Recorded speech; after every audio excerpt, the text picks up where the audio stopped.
sont les garde-fous?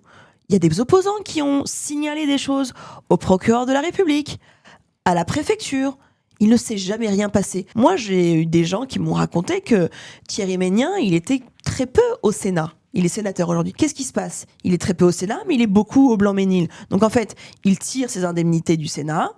D'ailleurs, il va faire visiter le Sénat à un certain nombre d'électeurs, les seniors notamment, qui a une manne électorale très forte pour lui, puisqu'il y a une forte abstention dans la ville.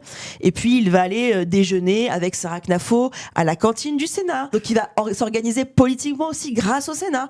Et puis, il va pouvoir dérouler tout son programme, notamment le programme immobilier dont je parle beaucoup dans le livre, au Blanc-Ménil, et bénéficier du détricotage qu'il a lui-même opéré en tant que sénateur. Mais c'est vrai que ça pose une vraie question de contre-pouvoir, de garde-fou. Et en fait, une des explications, c'est que la préfecture n'a plus les moyens de faire son contrôle de légalité de tous les actes des collectivités territoriales. Moi, j'ai appris en faisant l'enquête qu'il y a des millions d'actes qui ne sont pas... Tu parles de 7 millions d'actes et qui sont contrôlés par 820 agents. Oui, et c'est pas moi qui le dis, c'est un rapport du gouvernement lui-même. Et donc, il y a des millions d'actes qui ne sont pas contrôlés. Et pas parce que les agents ne veulent pas faire leur travail, mais parce qu'ils n'ont plus les moyens de le faire. Et donc, en fait, ces gens-là tirent bénéfice de cet effondrement total institutionnel.